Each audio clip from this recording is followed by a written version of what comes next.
اب آپ اس مبارک سلسلے کا دوسرا حلقہ سماعت فرمائیں۔ یعنی اندازہ فرمائیں کہ پوری تاریخ انبیاء میں یہ بات نہیں ملتی کہ ایک نبی پیدا نہ ہو لیکن ایمان لانے والے پہلے اقرار کریں اور پھر اس طرح اہتمام کریں کہ شاہی فرمان لکھ کے اس کو باقاعدہ جمع کرایا جائے۔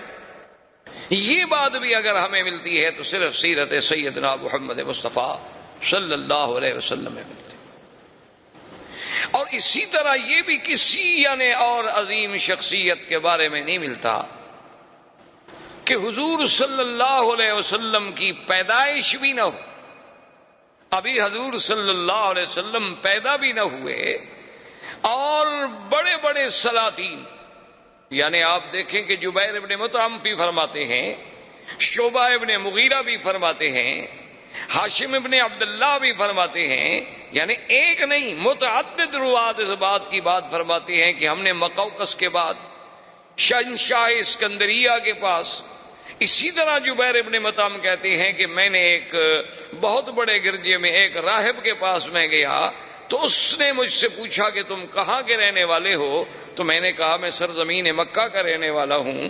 اس وقت حضور کی پیدائش ہو چکی تھی، اعلان نبوت بھی ہو چکا تھا، لیکن یہ اسلام نہیں لائے تھے۔ تو اس نے کہا کہ اچھا میرے ساتھ تم میرے گرجے میں چلو، میں تمہیں کچھ تصویریں دکھانا چاہتا ہوں، ان تصویروں میں تم پہچان لو گے اپنے اس پاک پیغمبر جس کا تم ذکر کر رہے ہو کہ مکے میں ایک پیغمبر پیدا ہوئے ہیں جنہوں نے نبوت کا دعویٰ کیا ہے۔ میں نے کہا کہ عجیب بات کرتے ہو، تو ہمارے قریب کی بات ہے، میں ان کو نہیں پہچانوں گا تو کون پہچانے گا؟ تو کہتے ہیں مجھے لے گئے، ایک ایک خانہ کھولتا گیا، تصویریں دکھاتا گیا۔ ایک تصویر پہ میں نے کہا کہ ھذا صورت رسول، لیکن یہ تصویر ہے اس نبی کی۔ اس نے کہا بالکل تم ٹھیک ہے۔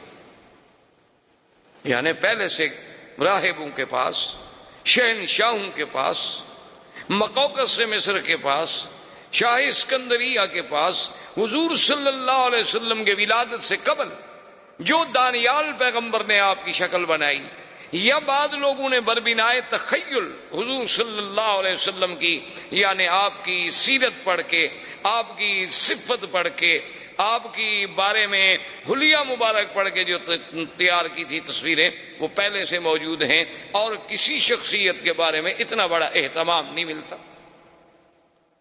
اور اسی طرح دیکھیں کہ پھر تورات میں باقاعدہ یہ بات موجود ہے، قرآن نے بھی اشارہ کیا، الذین یتبعون الرسول النبی الأمی الذی یجدونہ مکتوبا عندہم فی التوراۃ والانجیل۔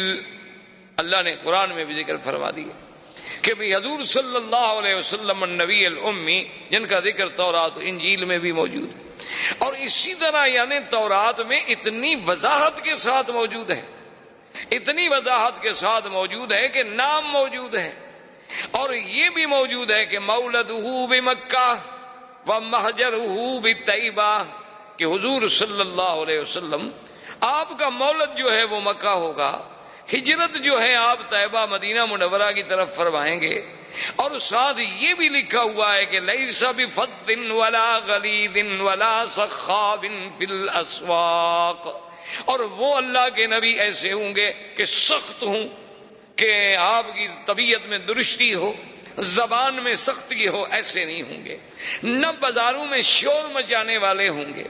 اور یہ بھی لکھا ہوا تھا اس کے اندر کہ انہ یقبل الہدیۃ ولا یقبل الصدقہ، اس نبی کی شان یہ ہے کہ وہ ہدیات کوئی پیش کرے تو قبول فرما لیں گے، لیکن صدقے کا مال نہیں کھائیں گے۔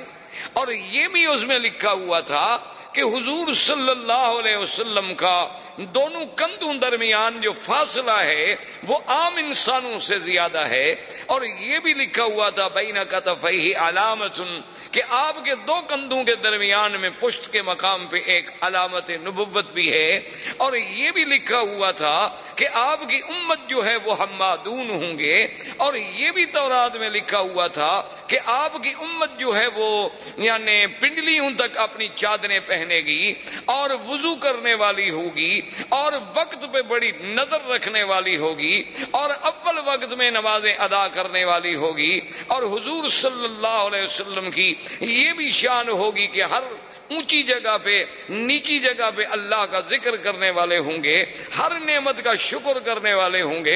یعنی اتنی تفسیر ہے تورات میں کہ تو باوجود تحریف و تبدیل کرنے کے بھی ابھی تک صفتیں حضور صلی اللہ علیہ وسلم کی موجود ہیں.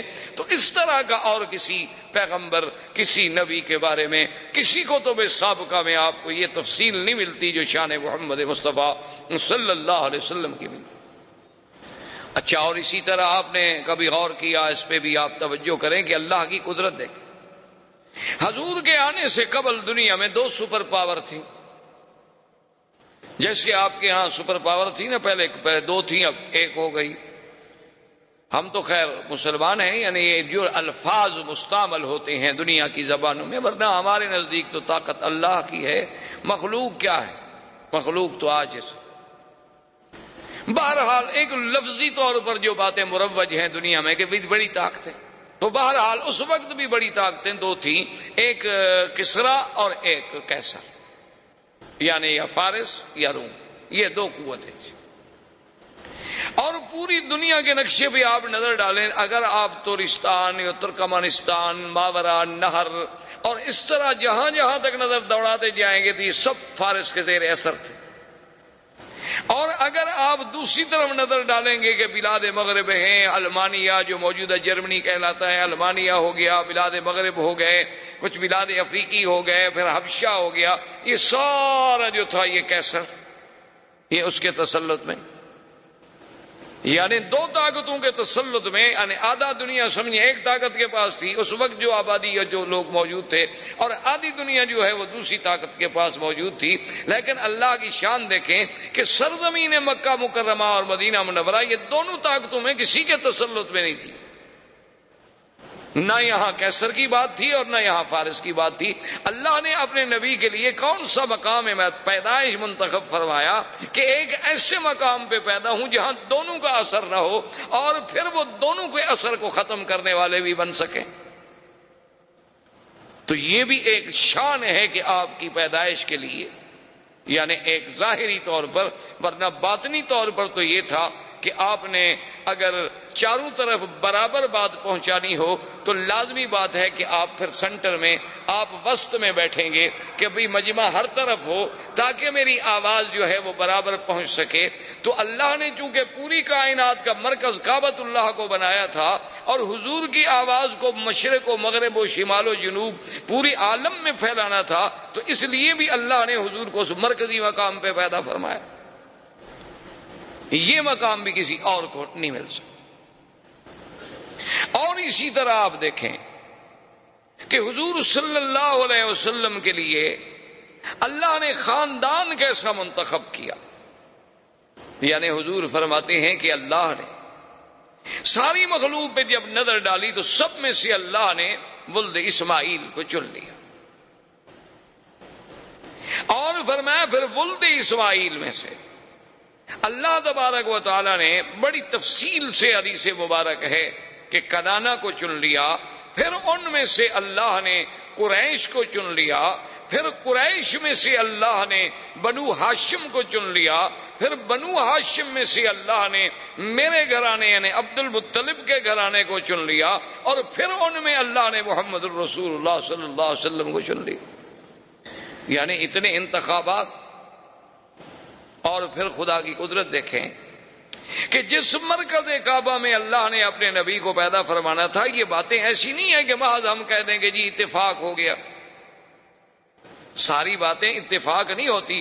محسوس یہ ہوتا ہے کہ وہ خالق کائنات، وہ رب کائنات، وہ متصرف کائنات، وہ قادر، وہ مالک سب کائنات پہ جس کی نظر اور جس کا علم کے ذرے ذرات پہ محیط ہے، وہ جانتے تھے کہ اپنے اس پاک پیغمبر کو بھیجنے کے لیے ہم نے کیسے کیسے انتظام کرنے ہیں، حسب کے اعتبار سے، نسب کے اعتبار سے، مولد کے اعتبار سے، منشا کے اعتبار سے، محل ولادت کے اعتبار سے. یہ باتیں اتفاق نہیں، یہ اللہ کے فیصلے تھے. اب دیکھ لیں بہت حد، یعنی حضور کے خاندان میں ہر آپ کے دادا، جیسے آپ دیکھتے جائیں گے محمد ابن عبداللہ عبداللہ ابن عبد المطلب، ہاشم ابن عبد مناف ابن قصی ابن کلاب. تو جیسے جیسے آپ یعنی آپ دیکھتے جائیں گے آپ کے جد امجد کو، اجداد کو، دادوں کو، آپ حیران ہوں گے کہ ہر ایک میں کوئی نہ کوئی ایسی خوبی ہے جو تاریخ انسانیت میں کسی اور میں نہیں ملتی. یعنی ہم زیادہ تفصیل میں اگر جائیں تو پھر تو اور بڑا پہلو ہمارا دور ہو جائے گا. صرف قریب میں آپ دیکھیں کہ مثلاً آپ کے دادا عبد المطلب ہیں. ان کا نام حقیقت میں عبد المطلب نہیں تھا. ایک بات یاد رکھیں، ان کا نام جو ہے شیبہ تھا. ان کا نام عبد المطلب نہیں تھا. یہ تو معروف اس لیے ہو گیا کہ شیبہ کے جو والد تھے ہاشم، جب ان کی وفات ہو گئی تو شیبہ ماں کے پاس تھے. یہ اپنی والدہ کی تربیت میں تھے، اور ان کی والدہ جو ہیں وہ ایک بہت بڑے خاندان سے تعلق رکھتی تھیں، اور پھر ان کا سلسلہ جو ہے وہ بھی سلالہ اسماعیل علیہ السلام سے ملتا تھا. تو جب یہ بچے تھے شیبہ اپنی ماں کے پاس تھے. جب یہ کچھ بڑے ہو گئے تو ان کے چچا تھے مطلب، تو وہ آئے شیبہ کی ماں کے پاس اور انہوں نے کہا کہ بات یہ ہے کہ اب بچہ بڑا ہو گیا ہے تو مہربانی کریں کہ بچہ ہمارے حوالے کریں. اور ماں بڑے گھر کی تھی، بڑے خاندان کی عورت تھی، اور بڑے ناز و نعم سے اس نے تربیت کی تھی، پالا تھا. اس نے کہا مطلب تم جو اس کو لے جاؤ گے کہاں رکھو گے؟ تمہارے پاس کہاں اتنا ہے کہ اس کی حفاظت کر سکو، خدمت کر سکو؟ اس نے کہا یہ بات نہیں، بات ہے شرف کی، ہمارے شرف کا، مقام کی بات ہے کہ یہ ساری زندگی پھر ہمیں قوم تانا دے گی کہ ہم اپنے بھتیجے کو بھی نہ اس کی کفالت کر سکے، بھائی کا بیٹا تھا اس کو بھی نہ سنبھال سکے. تو یہ ہمارے لیے جو تانا ہے نا یہ بہت بڑا سخت تانا ہے.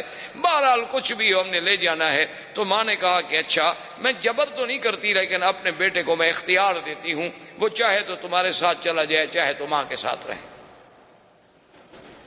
اب دیکھیں ایک طرف یعنی شیبہ کو پتا ہے کہ مکہ جانے کے بعد میری زندگی کتنی تلخ ہو جائے گی، مجھے کتنی مشقتوں کے ساتھ زندگی گزارنی ہوگی، اور اب میں کس ناز و نعم میں زندگی گزار رہا ہوں. جب اسے اختیار دیا گیا اس نے کہا کہ اماں آپ ناراض نہ ہوں، میں اپنے چاچا کے ساتھ جانا چاہتا ہوں، میں ان کو نہیں چھوڑ سکتا کہ چاچا جو ہے وہ باپ کے قائم مقام، اور ماں کا ایک وقت ہے اس وقت تک اس کا حق ہوتا ہے بچے پر ہزانہ کا، وہ گزر گیا، اب میں بڑا ہو گیا. اسی لیے نسب جو ہے وہ باپ سے چلتا ہے، ماں سے تو نہیں چلتا. تو ماں نے کہا کہ بیٹا اگر تمہاری یہ خوشی ہے تو میں تمہیں منع نہیں کرتی. تو مطلب جو تھے وہ ان کو اونٹ پر اپنے ساتھ بٹھا کے لائے. تو بچہ بڑا خوبصورت، اور کیسے خوبصورت نہ ہو جو دادا ہو سرکار دو عالم کا صلی اللہ علیہ وسلم.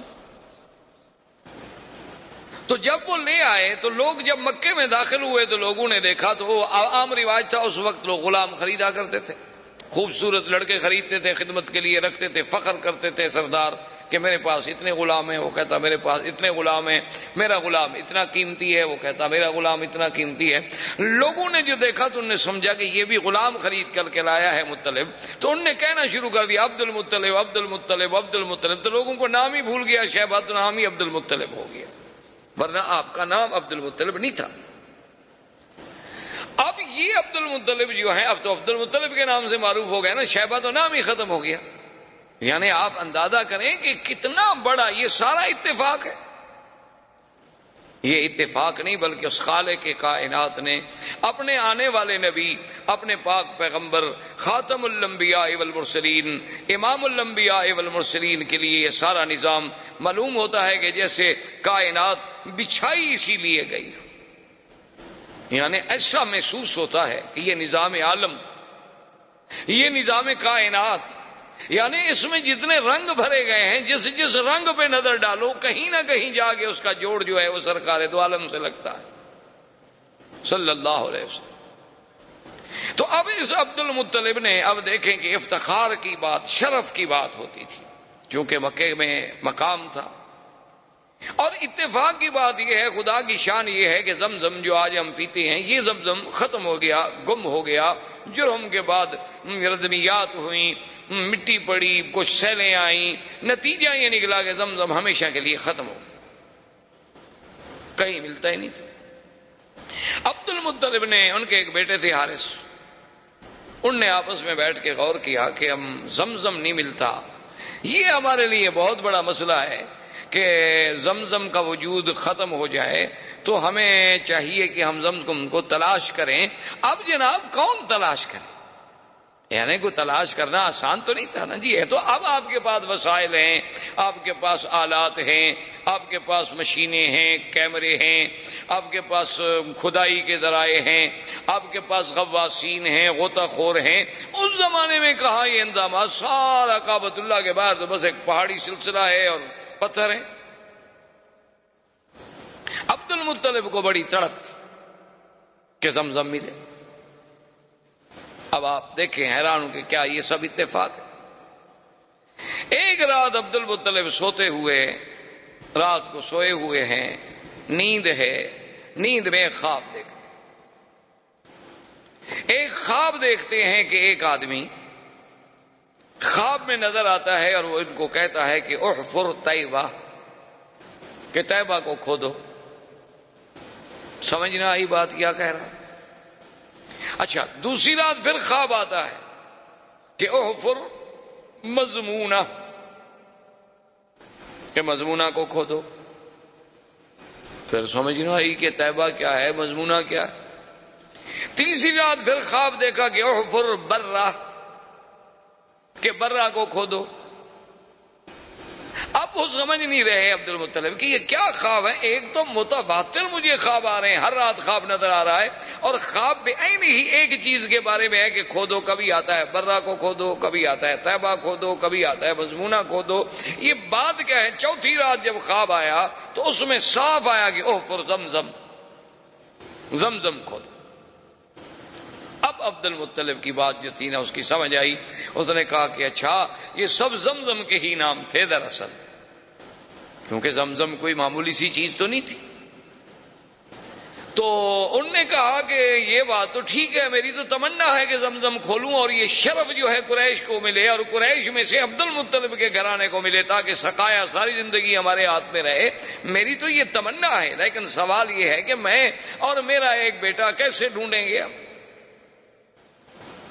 کہتے ہیں کہ پھر کچھ دن گزر گئے، عبد المطلب نے پھر خواب دیکھا۔ خواب میں پھر انہیں کہنے والا کہتا ہے کہ احفر بین فرث و دم، اور عند نکرۃ الغراب الاعصم عند قریۃ النملہ۔ وہ خواب میں کہتا ہے کہ تم جو ہے کھودو زمزم، لیکن بین رفس و دم کہتے ہیں خون، اور رفس کہتے ہیں گوبر۔ یہ ہم دیکھیں نا، آپ نے اللہ نے جو انسان کے لیے جانور میں دودھ کا سسٹم ہے، تو من بین فرس و دم لبنا خالصا، کہ ادھر فضلہ ہے، ادھر خون ہے، درمیان میں دودھ کی نہر ہے، اور نہ فضلے کا اثر آنے دیتے ہیں نہ خون کا اثر آنے دیتے ہیں، سائغا للشاربین۔ اللہ کی رحمت ہے تو ان کو یہ سمجھایا گیا کہ ایک طرف تو گوبر ہوگا، ایک طرف خون ہوگا، اور ایک جگہ ہوگی جہاں غراب الاسم، غراب اسم کہتے ہیں کہ کوا ہو سیاہ لیکن اس کا ایک پر سفید ہو، یعنی ہو کوا، کوا جیسے غراب مشہور ہے، تو لیکن پورا سیاہ نہیں، ایک پر اس کا سفید ہو، جہاں وہ ٹھونگ مار رہا ہو، اپنے ٹونگے مار رہا ہو، اس جگہ کو کھودو، اور وہاں یہ دیکھو کہ بھئی وہاں ایک بستی ہوگی چیونٹیوں کی۔ عبد المطلب کہتا ہے میں حیران، اب صبح کو جناب اس سارے مکے کے زمزم والے طرف میں ایک ایک پتھر، ایک ایک پہاڑ، ایک ایک کونا، ایک ایک گلی، ایک ایک جگہ ڈھونڈ رہا ہے، نہ اس کو وہ دم ملتا ہے، نہ اس کو وہ فرس ملتا ہے، نہ اس کو وہ چیونٹیوں کی کوئی بستی ملتی ہے، نہ اس کو کہیں کوا چونچ مارتا ہوا ملتا ہے۔ وہ کہتا ہے بھی عجیب بات ہے، مجھے متواتر 4 راتیں خواب دکھلایا گیا اور پھر اتنی واضح بات کہی گئی اور لیکن موقع پر موجود نہیں۔ کہتے ہیں میں بہت پریشان تھا اور دعائیں مانگتا تھا کہ اللہ مجھے موقع دے کہ یہ سعادت مجھے ملے۔ اب دیکھیں نا، ابھی حضور تو پیدا بھی نہیں ہوئے، یعنی حضور کے تو والد بھی ابھی جوان نہیں ہوئے، لیکن عبد المطلب کو زمزم کا اتنا فکر پیدا ہو جانا وجہ کیا تھی؟ یہ سب اتفاقات تو نہیں ہے۔ کہتے ہیں کہ میں بڑا ہی پریشان ہو کے دعائیں مانگتا تھا ایک دن میں حرم کے قریب لیٹا ہوا تھا کہ میں نے دیکھا کہ ایک بندہ جو ہے وہ ایک بچڑا لے کے آیا اور اس نے آ کر ایک جگہ ذبح کیا، اور ذبح کرنے کے بعد چونکہ مشرکین مکہ کی عادت تھی کہ بتوں پہ وہ چڑھاوے چڑھاتے تھے، اساف و نائلہ کے قدموں میں آ کے جانور ذبح کرتے تھے، جیسے آج کا وثنی ہندو جو ہے وہ بھی اپنے دیوی دیوتاؤں کی بھینٹیں چڑھاتا ہے، بلکہ بعض تو ایسے بھی ہیں جو بچوں کو جا کے ذبح کرتے ہیں کہ اس سے ہمیں شکتی ملے گی۔ اور ہمارے مسلمانوں میں بھی ماشاءاللہ کوئی کمی نہیں ہے، وہ بھی اللہ کی رحمت سے بازاروں پر سینکڑوں روزانہ دمبے ذبح ہوتے ہیں ماشاءاللہ۔ بلکہ بڑے بڑے شہر جو ہیں جہاں رات کو ہوٹل بند ہو جائیں تو بہترین علاج ہوتا ہے کہ کسی مزار پہ چلے جاؤ، کوئی نہ کوئی لنگر تو چل ہی رہا ہوگا۔ حلال حرام کی باتیں تو پھر قیامت میں پتہ چلے گا نا کہ وہ حلال ہے یا وما اہل بہ لغیر اللہ میں آتا ہے، لیکن وقتی طور پر یعنی وہی ایک جگہ ہوتی ہے، جب زندہ کھانا نہ دے تو کہتے ہیں مردوں کے پاس مل جاتا ہے۔ بہرحال یہ ایک الگ بات ہے۔ تو انہوں نے دیکھا کہ وہ آ کر انہوں نے ایک بت کے سامنے ایک بچڑے کو ذبح کیا، اس کے بعد جب ذبح کر لیا تو وہ بچڑا جو تھا نا جی وہ دوڑ پڑا۔ آپ نے دیکھا ہوگا کئی دفعہ جانور ذبح کرے نا اس میں کچھ نہ کچھ رگیں باقی رہ جاتی ہیں، قوت والی چیز ہو تو ایک دفعہ آخری بھڑکتا ہے چراغ صبح جب خاموش ہوتا ہے، آخری بھڑک تو پھر دکھاتا ہے نا، ہر آدمی بھڑکتا تو ہے نا، پھر جانور ہو انسان ہو۔ وہ جب دوڑا تو آگے جا کے ایک مقام پہ گر گیا، وہاں جب گرا تو وہاں انہوں نے پھر اس کو اچھی طرح اس کا کھال اتاری، اس کا پیٹ چاک کیا، اس کے آنتیں نکالی، گوشت نکالا، تو وہ فرس وہاں گری۔ تو اب عبد المطلب مجھے کہتے ہیں کہ میرے دماغ میں فوراً آ گیا کہ من بین فرس و دم، کہ ایک طرف فرس ہوگی گوبر ہوگا، ایک طرف خون ہوگا۔ میں نے کہا اب یہ جگہ تو متعین ہو گئی کہ ایک جگہ وہاں ہے جہاں ذبح کیا گیا وہاں خون پڑا ہے، اور جہاں اس کو صاف کیا گیا وہاں فرش پڑا ہے۔ تو کم از کم یہ ایک تو میرے خواب کی بات پوری ہو گئی کہ من بین فرس و دم کہتے ہیں۔ اور اس کے بعد کہتے ہیں جب اس ایریے میں آیا تو میں کیا دیکھتا ہوں کہ ایک کوا جو ہے ایک جگہ بیٹھے ہوئے ٹھونگے مار رہا ہے۔ میں نے اس پہ جب نظر ڈالی تو وہ بالکل اسی طرح کا کوا تھا جو مجھے خواب میں دکھایا گیا کہ عند نقرۃ غراب الاسم، کہ سارے پر سیاہ ہیں اور ایک پر سفید ہے۔ اس جگہ پر بھی میں نے جلدی سے نشان لگا لیا، اور اس کے ساتھ جب میں نے دیکھا تو ایک چھوٹی چھوٹی چیونٹیوں کا گڑھ تھا، وہاں سے راستہ جا رہا تھا، وہ مجھے کریا یعنی بستی نملا کی چیونٹی کی بستی بھی مل گئی، وہ ساری علامات مجھے مل گئیں۔ تو میں نے اپنے بیٹے سے کہا کہ بیٹا معلوم یہ ہوتا ہے کہ اللہ نے ہماری بات سن لی، کہ اللہ ہمیں وہ اعزاز دینا چاہتے ہیں زمزم کا۔ اب جگہ معین ہو گئی ہے، لیکن خدائی تو بہت بڑی چیز ہے، کوئی آسان کام تو پھر بھی نہیں تھا۔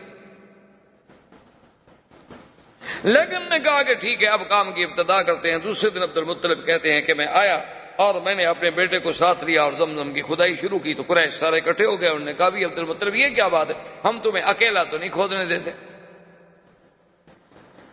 یہ تو ناممکن۔ بھئی یہ اتنا بڑا شرف جو ہے زمزم کا تم لے جاؤ، یہ ناممکن ہے۔ حتیٰ کہ وہ جناب قتال پر بھی تیار ہو گئے، لیکن عبد المطلب نے اپنے بیٹوں سے کہا کہ تم قریش کو روکو، تم ان کو جھگڑے میں روکتے رہو، میں جب تک کھدائی کرتا رہوں۔ اب جگہ تو معین مل گئی ہے نا ہمیں کہ زمزم یہاں ہے۔ تو مورخین نے لکھا ہے کہ وہ ابھی جھگڑا کرتے رہے، کچھ باتیں کرتے رہے، کچھ روکتے رہے، کچھ بات لمبی کرتے رہے، اتنے میں وہاں پانی کے آثار ملنے شروع ہوئے تو عبد المطلب نے اللہ اکبر کا نعرہ بلند کیا، حالانکہ مشرک ہے، عبد المطلب مشرک ہے، لیکن اب زمزم جب مل رہا ہے تو نعرہ اللہ اکبر۔ تو یہ ان کی زبانوں سے اللہ کے نعرے بلند کروانا، ان سے زمزم کے بارے میں اتنا جنون پیدا کرنا کہ اپنے بچوں کو دینے کے لیے بھی وہ تیار ہو جائیں۔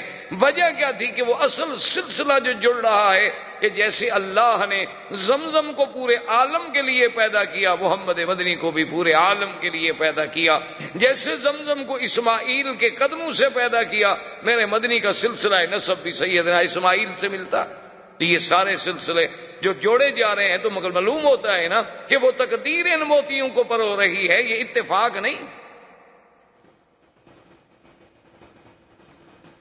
اب جناب جب زمزم کے پانی پر اللہ اکبر کا نعرہ بلند ہوا تو قریش نے کہا کیا بات ہے، انہوں نے کہا دیکھو اب تو میں نے ڈھونڈ لیا بھائی، اب تم کیوں؟ انہوں نے کہا کہ نہیں، یہ تو ہم شرف تمہیں نہیں دیتے، یہ تو کچھ بھی ہو، اس میں تو ہم سب شریک ہوں گے۔ انہوں نے کہا کہ نہیں، ایسے تو بات نہیں ہے، چلو ایسا کرتے ہیں کہ ہم کوئی فیصلے کے لیے آدمی چن لیں، حکم چن لیں جو ہمارے درمیان میں فیصلہ کر دے۔ تو اس زمانے میں ایک عورت تھی کاہنہ۔ کاہن وہ ہوتے تھے جو لوگوں سے الگ تھلگ رہتے تھے، غاروں میں، پہاڑوں میں، اور جنوں کے ساتھ ان کے تعلقات ہوتے تھے، اور جن خبریں لاتے تھے غیب کی اور وہ لوگوں کو خبریں دیتے تھے، ان کو کاہن کہا جاتا تھا۔ مرد بھی تھے، عورتیں بھی تھیں، ان کی بڑی بڑی ریاضت ہوتی تھی، بڑی باتیں، جیسے آپ کے ملکوں میں جوگی ہوتے ہیں، اس قسم کے سنیاس لیا ہوا ہے فلاں نے اور یہ کیا ہوا ہے، وہ بھی اسی طرح کے قسم کے لوگ تھے۔ تو وہ کاہن جو تھا، ایک کاہنہ عورت تھی، لیکن تھی وہ مدینہ منورہ، جس پر ان کا اتفاق ہوا کہ کاہنۃ بنی سعد جو فیصلہ کر دے ہمیں قبول ہو۔ انہوں نے کہا ٹھیک ہے چلو مدینہ شریف۔ وہاں سے جناب مدینہ پہنچے۔ اب جب مدینہ پہنچے تو انہیں پتہ چلا کہ وہ تو خیبر گئی ہوئی ہے۔ تو آپ خود اندازہ کر رہے ہیں اس زمانے میں مدینے کے سفر کے بارے میں آپ کیا سمجھتے ہیں کہ بھئی یہ 4.5 گھنٹے کار پہ لگتے تھے۔ میرے والد صاحب نے جب مدینے کا سفر کیا تو مجھے یاد ہے، فرماتے تھے کہ 2 مہینے لگے تھے۔ پتہ ہے 2 مہینے کیوں لگتے تھے؟ کہ راوغ اور مستورہ ان راستوں میں سیل آتی تھی، پہاڑوں سے پانی چلتے تھے، تو جب وہ سیل آ جاتی تھی راستے رک جاتے تھے، لوگ ادھر والے ادھر بیٹھے ہیں، ادھر والے ادھر بیٹھے ہیں، جب تک پانی کم نہ ہو گزرے کون؟ تو 2 مہینے بیٹھنا پڑتا تھا، کبھی 1 مہینہ بیٹھنا پڑتا تھا، کبھی نہیں بیٹھنا پڑتا۔ جب پانی نہ ہوتا لوگ گزر جاتے تو پھر بھی 8 دن 10 دن لگتے تھے، اونٹوں پر سفر ہوتا تھا۔ اور اس دور میں تو ہم نے بھی سفر کیا ہے جب سڑکیں اتنی اچھی نہیں تھی، کم از کم ٹرک پر یا بڑی گاڑی پر بھی 2 دن لگتے تھے مدینہ منورہ سے مکہ پہنچنے کے لیے۔ اور ان گاڑیوں کو، بڑی بڑی جو ہیوی گاڑیاں ہیں، ٹرالر ہیں، بڑے بڑے ٹرک ہیں، ان کو آدمی پسند کرتا تھا کہ سامان سے لوڈ ہوں اور ہم سامان پہ بیٹھ جائیں تاکہ دھکے کم لگیں۔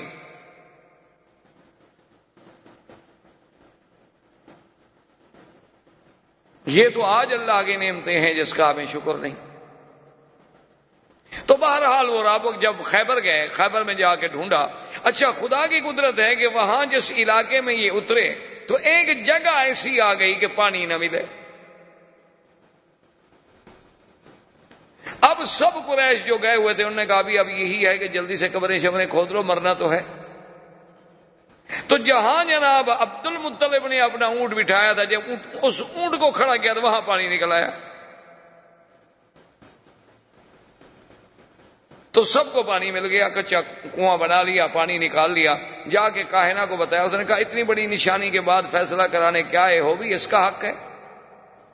اب فیصلے کی باقی کیا بات رہ گئی ہے کہ زمزم بھی اسی کو ملا، جب تم مر رہے تھے تو پانی بھی اسی کی وجہ سے تمہیں ملا، تو یہ تو قدرت کا اشارہ ہے کہ بھئی زمزم کا سقایا جو ہے وہ عبد المطلب کے خاندان میں رہے گا اور کسی کا حق نہیں ہو۔ یہ ایسے تو نہیں ہوتا، یہ ساری چیزیں ایسے تو نہیں کہ جی ہاں بس اتفاق تھا، اس کو اتفاق کہہ کر تو نہیں ٹالا جا سکتا۔ یہ سارا جو ایک نظم چل رہا ہے۔ اچھا اس کے بعد آپ دیکھیں کہ عبد المطلب نے ایک منت مانی تھی کہ اگر مجھے اللہ نے 10 بچے دیے تو میں 1 بچہ جو ہے نا وہ ذبح کروں گا۔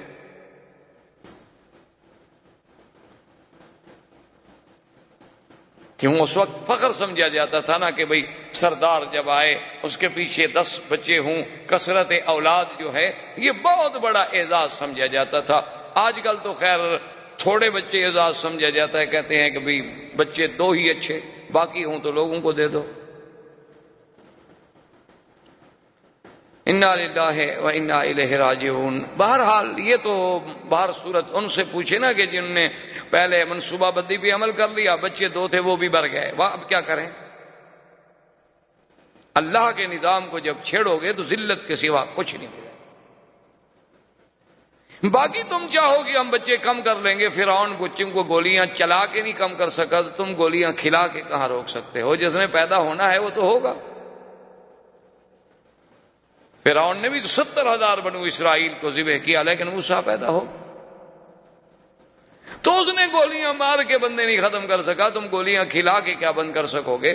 بہرحال یہ عرب میں باعث فخر ہوتا تھا کہ اولاد ہو، آگے جا رہا ہے باپ، 10 بچے جناب جوان پیچھے آ رہے ہیں، تو فخر والی بات ہے۔ تو بہر صورت بڑی لمبی بات ہے، ان کو 10 اولادیں ہو گئیں، ان کے 10 بیٹے ہوئے، یہ 11واں حارث تھا، اور سب سے چھوٹا بیٹا عبداللہ تھا جو حضور صلی اللہ علیہ وسلم کے والد، اور سب سے خوبصورت۔ آپ اندازہ کریں کہ بھی کہاں عبد العزا، اس وقت کے نام کیا ہوتے تھے؟ عبد العزا، عبد اللات، عبد المنات، عبد المسیح، اور کہاں عبداللہ؟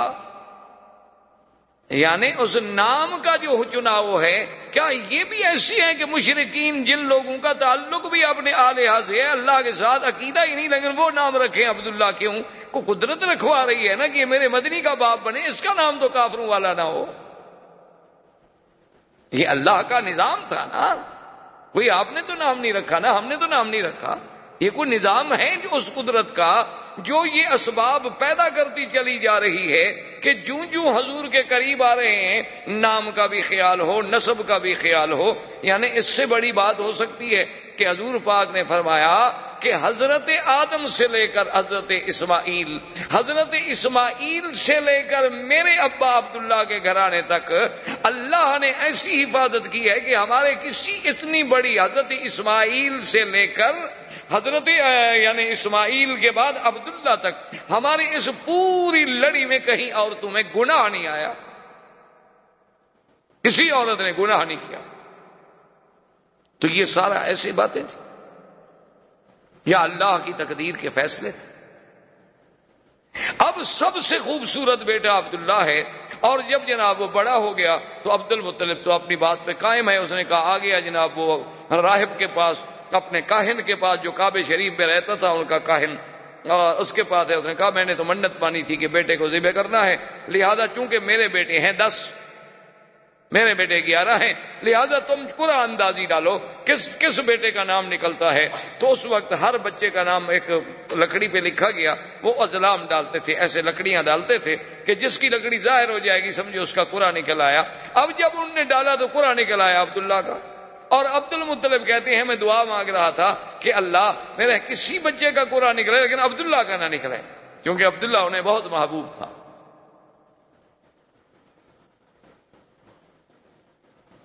لیکن قرآن عبداللہ کا نکلا ہے۔ عبد المطلب نے کہا کہ بھی پھر ذرا ڈالو، پھر قرآن اندازی کی گئی، پھر قرآن عبداللہ کا نکلا ہے۔ عبد المطلب نے کہا پھر قرآن ڈالو، پھر قرآن ڈالا تو پھر عبداللہ کا نکلا ہے۔ جب تینوں دفعہ عبداللہ کا قرآن نکلا تو عبد المطلب نے کہا کہ بس اب تقدیر کا فیصلہ یہی ہے، میں اپنی منت کو پورا کروں گا۔ عبداللہ کو لے کر اصاف ان کا بت تھا، ایک کو صفا پہ رکھا ہوا تھا، ایک کو مروہ پہ رکھا ہوا تھا، اصاف اور نائلہ، کہ اس کے قدموں میں جا کے اپنے بیٹے کو ذبح کروں گا۔ وہ لے کے چلا، قریش کو پتہ چلا تو قریش کے سارے بڑے بڑے اکٹھے ہو گئے۔ انہوں نے کہا عبد المطلب یہ تم کیا کر،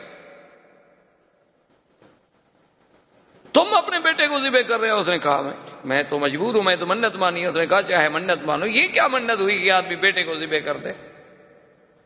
اس نے کہا کہ نہیں ایسے تو میں نہیں مانتا، چلو ایسا کرتے ہیں کہ پھر اسی کاہنہ کے پاس جاتے ہیں، وہ جو فیصلہ کرے۔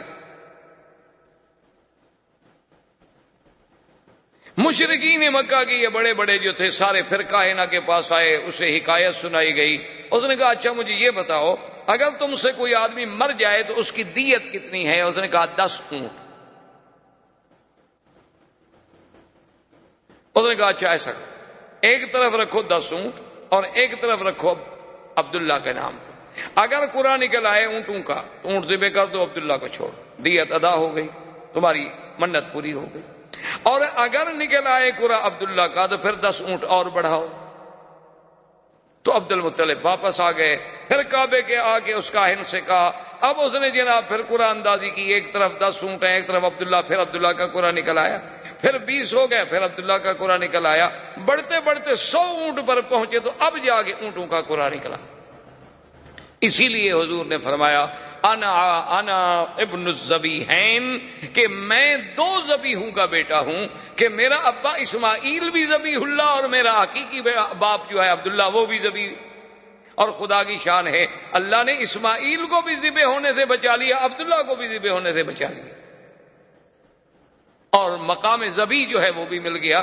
تو یہ سارا نظم جو ہے یہ ایسا نہیں کہ خود بخود ہوتا چلا جائے، یہ معلوم ہوتا ہے کہ سرکار دو عالم صلی اللہ علیہ وسلم کا مقام ہی ایسا بلند تھا کہ یہ سارے انتظام قدرت کی طرف سے ہوتے چلے آئے۔ اسی طرح عبداللہ کہتے ہیں کہ میں ایک دن مکہ مکرمہ سے باہر گیا ہوا تھا، راستے میں ایک بہت بڑا قبیلہ تھا عرب کا، اس قبیلے سے جب میرا گزر ہوا تو وہاں کچھ عورتیں کھڑی تھی پانی بھرنے کے لیے۔ پہلے زمانے میں تو عورتیں اسی طرح کنویں پہ جا کے پانی لاتی تھی۔ ان میں جو سب سے خوبصورت ترین لڑکی تھی، میں اپنی پیاس بجھانے کے لیے پانی کے لیے رکا تو اس نے میری طرف دیکھا بڑے غور سے، اور اس کے بعد وہ مجھے کہنے لگی کہ تمہارا نام کیا ہے؟ میں نے کہا عبداللہ۔ اس نے کہا اچھا وہ عبد المطلب کے بیٹے تم ہو؟ میں نے کہا ہاں۔ تو اس نے کہا اچھا ایسا کرنا کہ تم اپنے باپ کو کل ہمارے گھر بھیجنا۔ عبداللہ سمجھ گئے کہ بھئی وہ میرے ساتھ شادی کرنا چاہتی ہے، ورنہ میرے باپ کو گھر بلانے کا ایک لڑکی سے کیا تعلق ہے جس کو ہم نہیں جانتے، صرف ہم جانتے ہیں کہ فلاں قبیلے کی لڑکی، اس سے کیا ضرورت پڑی ہے کہ وہ کہے کہ اپنے باپ کو بھیجنا۔ کہتے ہیں میں نے آ کے عبد المطلب سے بات کی کہ ایسے میں سفر پہ آیا، فلاں قبیلے میں رکا، پانی پیا، فلاں لڑکی تھی، اس نے مجھے یوں کہا۔ تو اس نے کہا کہ عبداللہ تم تو بڑے خوش نصیب ہو۔ میں نے کہا جی کیسے؟ انہوں نے کہا تم اتنے خوش نصیب ہو کہ اس لڑکی کے لیے تو بڑے بڑے سردار ٹکریں مار چکے ہیں، وہ لڑکی کسی کو قبول ہی نہیں کرتی اللہ کی بندی، اور تم عجیب آدمی ہو کہ تمہیں وہ کہہ رہی ہے کہ اپنے باپ کو خود بھیجو اور خود بلا رہی ہے، تو تمہاری تو قسمت کے کیا کہنے ہیں، تمہیں تو قطعی دیر نہ کرو، جس وقت کہو میں چلنے کے لیے تیار ہوں۔ لیکن عبداللہ کہتے ہیں اتفاق کی بات ہے کہ مجھے 1-2 دن لگ گئے، اور اپنی مشغولیات کی بنا پر اس کے بعد جو ہے ہم وہاں گئے اس کے قبیلے کے پاس، انہوں نے ہمیں بٹھایا گھر میں، بڑے احترام سے بڑا اکرام کیا، بڑا ہمارا اعزاز کیا، اور اس کے بعد جب ہم نے اس کے باپ سے بات چھیڑی تو اس نے کہا مجھے افسوس ہے، میں انتہائی افسوس سے کہتا ہوں کہ میری لڑکی نے انکار کر دیا ہے، وہ عبداللہ سے شادی کرنا نہیں چاہتی۔ تو اب ہم بھی عرب تھے، قریش تھے، ہم نے کہا ہمارے لیے بہت بڑی توہین ہے کہ بھئی ہمیں تم نے خود بلایا ہے، آپ کی بچی نے ہی تو کہا تھا اور ہم حاضر ہوئے ہیں۔ تو اس بچی نے اندر سے آ کے کہا کہ عبداللہ میں جس بنا پر تم سے شادی کرنا چاہتی تھی، معلوم ہوتا ہے کہ تمہاری پہلے بھی کوئی بیوی ہے۔ میں نے کہا ہاں میری شادی ہے آمنہ سے، اور اس نے کہا کہ تمہاری پیشانی میں ایک نور تھا، ایک چمک تھی، میں چاہتی تھی کہ وہ اللہ میرے بطن میں لائے گا، لیکن کسی اور عورت کے نصیب میں بات تھی، اب وہ چمک تمہارے چہرے میں رہی نہیں، تو اب میں کیوں شادی کروں؟ تو ایک عرب لڑکی کا عبداللہ کا پیشانی دیکھ کر وہاں سے ایک چمک کو محسوس کر لینا، یہ کوئی ایسی بات تو نہیں تھی۔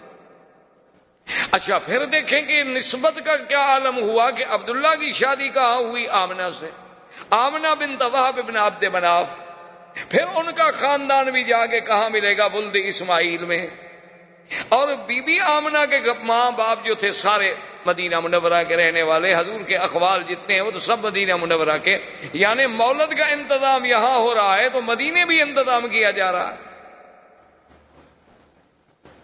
یعنی آپ حیران ہیں، آپ تصور کریں کہ بھئی یہاں مولد کا انتظام کی ولادت تو مکے میں ہوگی، لیکن ہجرت تو مدینے ہونی ہے نا، تو والدہ کا خاندان جو ہے اس کا تعلق مدینے سے ہے۔ اور آپ دیکھیں کہ حضرت حسان جو شاعر رسول اللہ صلی اللہ علیہ وسلم، یہ وہ انسان ہے حضرت حسان کہ جس کو اللہ کے نبی مسجد الحرام میں اور منبر پہ کھڑا کر کے کہتے تھے کہ حسان تم کافروں کو جواب دو۔ جب وہ کھڑے ہوتے جواب دینے کے لیے تو حضور دعا فرماتے کہ اللہم ایدہ بروح القدس، کہ یا اللہ جبریل کے ذریعے حسان کے دل میں مضامین ڈال۔ یہ وہ شان والا آدمی۔ وہ کہتے ہیں کہ میری عمر 7 سال تھی، اسی لیے وہ 7 سال جو ہے عمر کے اعتبار سے حضور صلی اللہ علیہ وسلم سے پہلے پیدا ہوئے۔ کہتے ہیں میری عمر 7 سال تھی، میں اس وقت مدینہ منورہ میں تھا کہ وہاں ایک بہت بڑا کاہن تھا، ایک بہت بڑا کافروں کا مانا ہوا کاہن تھا، تو وہ بڑے بے وقوفوں کی طرح اور پاگلوں کی طرح بھاگتا ہوا آیا اور کہنے لگا کہ لوگو عجیب بات ہے کہ ولد نبی هذه الامہ، اس امت کا نبی آج پیدا ہو گیا۔ وہ کہتے ہیں اس وقت میری عمر 7 سال تھی۔ اور اسی طرح بے عین ہی حضور صلی اللہ علیہ وسلم سرکار دو عالم حبیب کبریا صلی اللہ علیہ وسلم کی پیدائش سے اسی رات صبح کو ایک بہت بڑا کاہن تھا جو پہاڑوں میں تھا اور سال ہا سال سے باہر نہیں آیا تھا۔ کیا دیکھتے ہیں مکے والے کہ وہ جناب اس کے بال بکھرے ہوئے ہیں، پریشان حال ہے، اور مکے کی گلیوں میں بھاگ رہا ہے دیوانوں کی طرح، اور پوچھتے ہیں حل ولدا المولود هذه اللیلہ، مکے والوں آج رات کوئی بچہ پیدا ہوا ہے؟ تو ایک آدمی نے آگے بڑھ کے بتایا کہ ہاں عبداللہ ابن عبد المطلب کے گھر میں بچہ پیدا ہوا ہے۔ کہنے لگا دلونی علی بیتہ، مجھے اس کے گھر کا پتہ بتاؤ کہاں۔ جلدی سے مجھے لے چلو۔ وہ آیا بھاگتا ہوا دیوانوں کی طرح، عبد المطلب آگے کھڑے ہیں، وہ تو دیکھ کے حیران ہو گئے کہ یہ وہ بندہ ہے جو سالوں سے کبھی غار سے نہیں نکلا، یہ آج کیسے نکلا ہے؟ تو نے کہا کہ جی آپ کے، اس نے کہا عبد المطلب زیادہ باتیں کرنے کا میرے پاس وقت نہیں ہے، تمہارے گھر میں بچہ پیدا ہوا ہے تو مہربانی کر کے مجھے ایک نظر اس بچے پر نظر ڈالنے دو، مجھے دکھلا دو۔ عبد المطلب نے کہا آرام فرمائے، ابھی لاتا ہوں، میرے پاس نہیں، میرے بیٹے عبداللہ کے گھر میں پیدا ہوا ہے، اور عبداللہ میرا بیٹا جو ہے وہ تو فوت ہو چکا۔ تو عبد المطلب جلدی سے گئے اور حضور صلی اللہ علیہ وسلم کو اٹھا کے لائے۔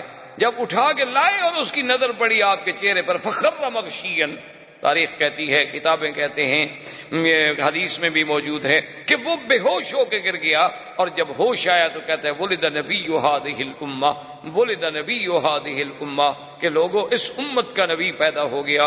اور انتقلت النبوۃ من ولد اسرائیل، انتقلت النبوۃ من ولد اسرائیل، کہ بنو اسرائیل سے آج نبوت چلی گئی، بنو اسرائیل سے نبوت چلی گئی، یہ کہتے ہوئے دیوانوں کی طرح واپس بھاگا اور اپنے پہاڑوں پہ چلا گیا۔ یعنی ایک ایک پہلو پہ نظر ڈالیں، حضور صلی اللہ علیہ وآلہ آلہ وصحبہ وسلم تسلیما کثیرا کثیرا کی شان پہ نظر ڈالیں کہ آدمی کو حیرت ہوتی ہے کہ کس پہلو سے، کہ سارے انتظامات یعنی ولادت سے قبل بادشاہوں کے گھروں میں تصویریں ہیں، اور حضور صلی اللہ علیہ وسلم کی ولادت پر یعنی آپ حیران ہوں گے کہ زمین تو زمین ہے، آسمانوں پہ پہرے لگ گئے۔ حضرت عبداللہ ابن عمر فرماتے ہیں کہ ایک دن میرے ابا بیٹھے تھے، حضور کی بعثت ہو گئی تھی، ایک آدمی گزرا تو حضرت عمر نے فرمایا کہ معلوم ہوتا ہے کہ یا تو یہ کاہن ہے یا پہلے کسی زمانے میں کاہن تھا، اس کو بلا کے لیا۔ اس کو بلایا گیا تو آپ نے کہا کہ تم کاہن؟ تو نے کہا ہاں میں پہلے کاہن تھا لیکن اب تو الحمدللہ اللہ نے مجھے ہدایت کر دی۔ تو آپ نے فرمایا کہ تم مجھے کوئی اپنی پہلے دور کی عجیب بات کوئی سناؤ۔ اس نے کہا میرے پاس جنوں کا آنا جانا رہتا تھا، ایک دن میں نے دیکھا وہ جن میرے پاس آتا ہے تو بڑا پریشان ہے۔ میں نے کہا کہ کیا ہو گیا؟ اس نے کہا تمہیں پتہ نہیں ہے کہ آج تو ہمارے کھانے نہیں پکے، آج تو ہماری چارپائیاں الٹی ہو گئیں، آج تو ہمارے گھروں میں جو دیگچیاں ہیں وہ ہم نے پھینک ڈالی ہیں۔ میں نے کہا کیوں، بات کیا؟ اس نے کہا تمہیں پتہ نہیں کہ ایک نبی اس امت کا پیدا ہو گیا؟ تو جنوں میں شور ہے، آسمانوں میں شور ہے۔ تو اس لیے کسی شاعر نے کیا خوب کہا تھا کہ گر ارض و سما کی محفل میں لولا کے لما کا شور نہ ہو، یہ رنگ نہ ہو گلزاروں میں، یہ نور نہ ہو سیاروں۔ یہ اللہ تبارک و تعالیٰ کا نظام تھا کہ اس نبی عربی کے آنے کے لیے زمینوں پر، آسمانوں میں، شاہوں میں، سلاطین میں، ہر مقام پہ ایک اہتمام کا، جس پہلو سے بھی آپ نظر ڈالیں گے آپ کو حضور کی سیرت کا ہر پہلو ایک عظیم اور نرالا نظر آئے گا، جو مقام اللہ نے پھر اور کسی پیغمبر کو عطا نہیں فرمایا۔ زندگی باقی انشاءاللہ تو باقی۔ والسلام علیکم ورحمۃ اللہ وبرکاتہ۔ برادران اسلام، دروس سابقہ میں سیرت سرکار دو عالم صلی اللہ علیہ وسلم کے باب میں ہم نے کچھ باتیں عرض کی۔ کچھ ذکر تو تھا جزیرہ عرب کے بارے میں کہ سرکار دو عالم صلی اللہ علیہ وسلم سے پہلے اس جزیرہ عرب کا کیا حال تھا، کیونکہ اللہ نے حضور کی بعثت کے ساتھ اس کا قرآن میں بھی خاص طور پہ ذکر کیا ہے کہ وَإِن كَانُوا مِن قَبْلُ لَفِي ضَلَالٍ مُبِينٍ، کہ حضور پاک صلی اللہ علیہ وسلم کی بعثت سے پہلے یہ لوگ کھلی گمراہی میں پڑے ہوئے تھے۔ تو اس کے بارے میں ہم نے کچھ باتیں عرض کی، اور پھر اس کے بعد وہ مبشرات اور وہ مؤشرات، مؤشرات کا معنی یعنی وہ اشارات،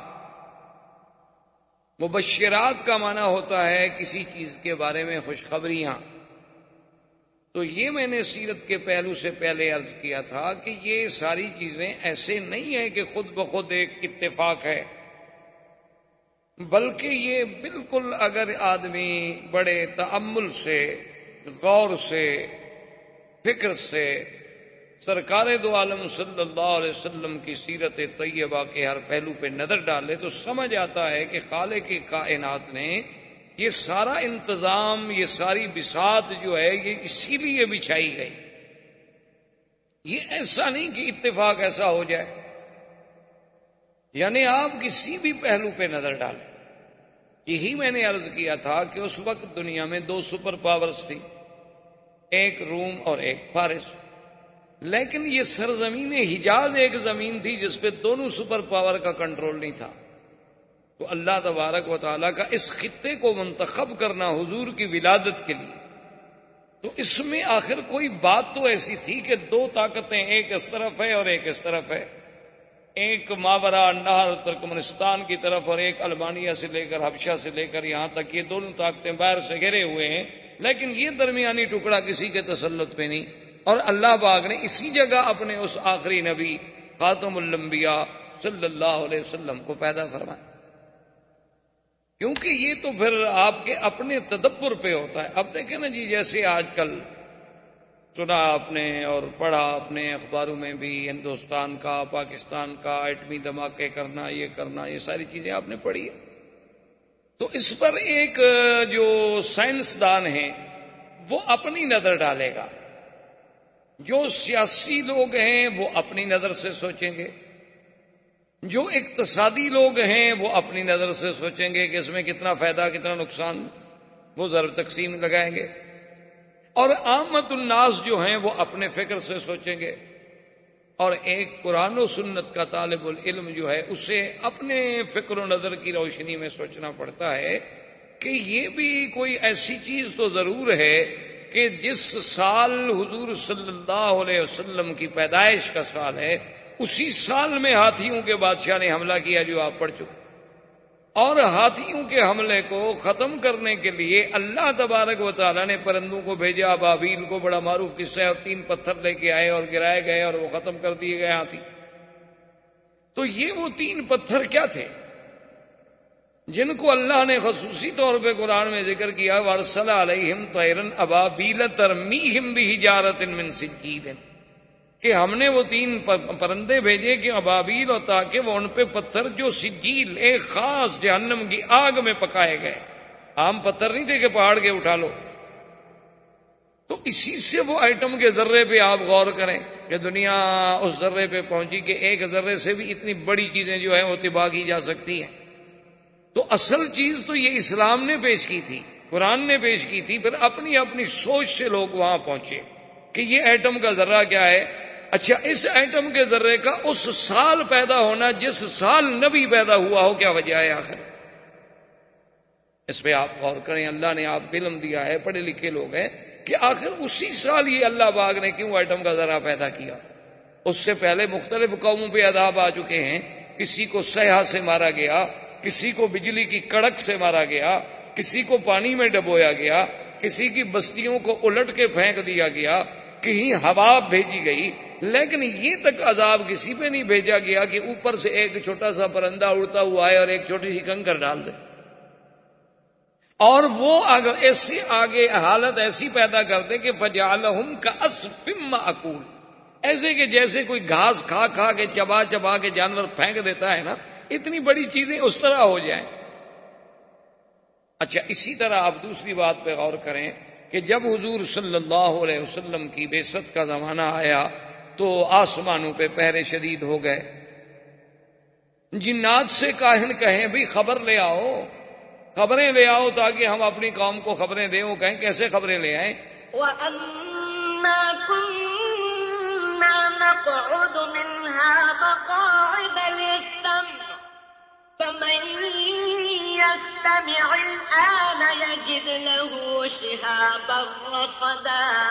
کہ ہم کیا کریں؟ وہ جو ہم نے خلا میں اپنے اسٹیشن بنائے تھے جہاں بیٹھ کے ہم فرشتوں کی باتیں لے لیا کرتے تھے، اب جب ہم وہاں جاتے ہیں تو ہمیں تو دہکتے ہوئے انگارے شہاب ثاقب سے مارا جاتا ہے. یعنی یہ آسمانی میزائل بھی تو اسی وقت شروع ہو گئے. اب آپ زمین سے میزائل بنا رہے ہیں نا. اللہ نے حضور کی بعثت کے ساتھ آسمانی میزائلوں سے جنات پہ فائرنگ شروع کروا دی. درس دیا امت مسلمہ کو کہ یہ نبوت عالمگیر ہے، اس کی ابتدا میں تحفظ کے لیے یہ چیزیں ضروری ہیں تو اس کے بقا کے لیے بھی یہ چیزیں ضروری ہیں. ایک سبق ملا قوم کہ اس کے بغیر تم پھر اس نبوت کی حفاظت نہیں کر سکتے. اگر تم نے اس نبوت کی حفاظت کرنا ہے تو پھر تمہیں ایسی ایسی ایجادات کو حاصل کرنا ہوگا. اچھا جی، وہ ایجادات آپ کو کیسے ملیں گی؟ آپ کو یہ تو کہا جا سکتا تھا نا کہ بھی علم حاصل کرو، چاہے مکے سے حاصل کرو، علم حاصل کرو مدینے سے حاصل کرو. یہ کیوں کہا گیا اطلب العلم ولو بالسین، کہ علم حاصل کرنا ہو چاہے چین جانا پڑے؟ تو اس زمانے میں چین کا نام لینے کی کیا ضرورت ہے کہ اطلب العلم ولو بالسین. اچھا، اس کے بعد جب یہ آیت اتری وآخرین منہم لما یلحقوا بہم، کہ ایسی لوگ بھی آئیں گے جو ابھی آپ کے پاس نہیں آئے ہیں، تو صحابہ نے پوچھا حضور وہ کون لوگ ہوں گے؟ تو حضور نے سلمان فارسی پہ ہاتھ رکھا، فرمایا اس کے قبیلے کے لوگ ہوں گے. لو کان العلم بالثریا لینالہ رجل من فارس، اگر علم کہکشاں ثریا پر بھی ہوگا تو فارس کی کوئی اولاد جو ہے وہاں جا کر بھی علم حاصل کرے گی. اچھا، ایک جگہ لفظ ہے لو کان الدین بالثریا لینالہ رجال من فارس، کہ اگر دین وہاں تک ہوگا تو ان فارس میں سے کوئی پیدا ہوگا. معنی یہ ہے کہ عجم سے کوئی پیدا ہوگا. فارس عجمی ہے نا عرب کے مقابلے، فارس جو ہے وہ عجم ہے نا عرب کے مقابلے پہ. فارس میں سے آپ کوئی ملک لے لیں، آپ یعنی ماورا نار سارا چلے جائیں، وہ سب فارس کہلائے گا. تو ایک عرب تھے، فارس تھے، روم تھے، تو فارس عجم میں آئے گا. تو معنی یہ ہے کہ عجمی لوگ دین میں بھی اتنی آگے بڑھیں گے کہ جیسے امام ابو حنیفہ رحمۃ اللہ علیہ، اور یہ جدید ٹیکنالوجی میں بھی بڑھیں گے تو وہی عجمی ہوں گے. تو یہ بھی تو کوئی سبق تھا نا جو ہمیں سیرت سے ملا، صرف یہ تو نہیں. اور اسی کو علامہ اقبال نے کہا تھا کہ فطرت کی مقاصد کی کرتا ہے نگہبانی، یا بندہ صحرائی یا مرد کوہستانی. وہ یہ پہلے کہہ گیا تھا کہ فطرت کے مقاصد کی کرتا ہے نگہبانی، یا بندہ صحرائی یا مرد کوہستانی. وہ آخر کوئی بات تو تھی. آپ تصور کر سکتے ہیں وہ یہ باتیں کیوں کہہ گیا تھا کہ ایک ہوں مسلم حرم کی پاسبانی کے لیے، نیل کے ساحل سے لے کر تاب خاک کاشگر. اس وقت کاشگر کوئی آپ کے پاس تھا یا مسلمان تھے یا آزاد ہو گئے تھے؟ تو آخر یہ کیا وجوہات تھیں؟ تو میرے کہنے کا مقصد یہ ہے کہ آسمانوں پہ پہروں کا بٹھانا، ہاتھیوں کو ایٹم کے ذریعے سے اور خدائی ایٹم کے ذریعے سے ہلاک کرنا، اور اس کے بعد یہ ساری چیزیں جو ہو رہی تھیں یہ ایسے اتفاق نہیں تھے، یہ اس آنے والے نبی صلی اللہ علیہ وسلم سرکار دو عالم حضرت محمد مصطفیٰ اللہ تبارک و تعالیٰ کے اس آخری نبی کے آنے سے پہلے یہ سارے انتظام محض ایسے نہیں بلکہ ان میں ہر چیز میں اللہ کی ایک حکمت۔ اب دیکھیں کہ حضور صلی اللہ علیہ وسلم کے لیے اللہ نے خاندان کیسا منتخب کیا، باعتبار نسب کے سب سے اعلیٰ کہ ولد اسماعیل ذریت ابراہیم میں، اور پھر دیکھیں ابراہیم علیہ السلام کے دو بیٹے، ایک اسماعیل علیہ السلام اور ایک اسحاق علیہ السلام، اسحاق علیہ السلام سے پھر یعقوب علیہ السلام، یعقوب علیہ السلام سے پھر یوسف علیہ السلام، یعنی بنو اسرائیل میں جتنے نبی گزرے ہیں ہزاروں انبیاء سب یعقوب علیہ السلام کی اولاد ہیں، اور یعقوب علیہ السلام اولاد ہیں سیدنا اسحاق علیہ السلام کی، اسحاق علیہ السلام بیٹے ہیں سیدنا ابراہیم علیہ السلام کی، یعنی ایک بیٹے سے تو اللہ نے ہزاروں نبی بھیجے۔ اب جب دوسرے بیٹے کی باری آئی سیدنا اسماعیل کی تو ان میں ایک نبی پیدا کیا محمد الرسول صلی اللہ علیہ وآلہ آلہ واصحابہ وسلم تسلیما کثیرا کثیرا، کہ اس ہزاروں نبیوں سے بھی وہ شان میں سبقت لے گئے، یعنی حضرت اسماعیل کے ولد میں تو صرف ایک نبی، حالانکہ وہ بھی تو ابراہیم علیہ السلام کے بیٹے ہیں، اچھا وہ بنائے کعبہ میں باپ کے شریک ہیں، اور وہ اسماعیل علیہ السلام جو ذبیح اللہ بھی ہیں ان کی نسل میں تو صرف ایک نبی رکھا گیا، کیونکہ اللہ تبارک و تعالیٰ کی، جیسے علماء نے لکھا ہے نا، ایک عالم نے بڑی عجیب بات کہی، اس نے کہا کہ اللہ اپنی وحدانیت میں لا شریک ہے تو ہمارا نبی بھی اپنی نبوت میں لا شریک، یعنی جیسے اس کی وحدانیت میں اس کا کوئی شریک نہیں، حضور کی بھی نبوت میں کوئی شریک نہیں، یہاں بھی اللہ نے پسند نہیں فرمایا کہ کوئی اور بھی اس کی اولاد میں نبی ہو، یہاں بھی اللہ نے میرے مدنی کو اکیلا رکھا کہ صرف ایک نبی پیدا ہو جو محمد مصطفیٰ صلی اللہ علیہ وسلم۔ اور پھر اعلیٰ نسب ایسا کہ اللہ تبارک و تعالی نے حضور خود فرماتے ہیں کہ ان اللہ نظر الی اہل الارض، اللہ نے پوری زمین والوں پہ نظر ڈالی، اور ان میں سے ولد اسماعیل میں سے کنانا میں سے قریش میں سے بنو ہاشم، اور بنو ہاشم میں سے مجھے چن لیا، یعنی اللہ نے نسب دیکھیں کیسے نسب صاف کیا کہ ساری دنیا میں سے ولد اسماعیل کو منتخب کیا، اور پھر بنو کنانا، اس کے بعد ان میں سے پھر قریش کو چنا گیا، قریش میں سے بھی پھر قریش کے بھی تو بہت بڑا قبیلہ تھا نا، آگے کئی بطن تھے، کئی شاخیں تھیں، کئی ان کی آگے فرو تھیں، ان میں سے اللہ نے بنو ہاشم کو چنا، اور بنو ہاشم کے گھرانے میں سے اللہ نے عبداللہ کو چنا، اور عبداللہ کے گھر میں اللہ نے محمد الرسول اللہ صلی اللہ علیہ وآلہ آلہ وصحبہ وسلم تسلیما کثیرا کثیرا کو چنا،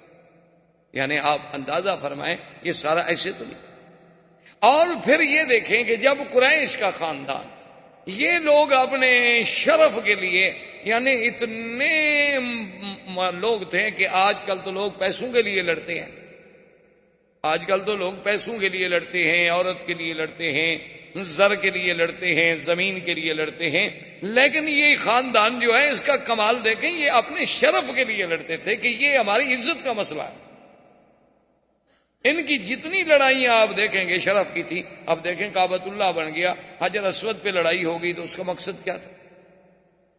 حجر اسود پہ لڑائی ہو گئی، اور لڑائی کا بھی یہ عالم تھا کہ باقاعدہ خون کے پیالے بھر کے ہاتھ ڈبوئے گئے، خون کے پیالے بھر کے رکھے گئے، قریش کے سرداروں نے اس میں ہاتھ ڈالے، ہاتھ ڈال کے پھر ایک دوسرے سے ہاتھ ملائے کہ ہم خون دے دیں گے، اپنا آخری قطرہ تک بہا دیں گے، لیکن حجر اسود ہم رکھیں گے تاکہ قیامت تک یہ شرف ہمیں ملے کہ فلاں قبیلے نے حجر اسود رکھا تھا، فلاں آدمی نے حجر اسود رکھا تھا اللہ کے کعبے میں۔ سب لڑنے مرنے پہ تیار ہو گئے، لڑائی کس بات کی تھی؟ شرف، کہ یہ شرف ہمیں ملا۔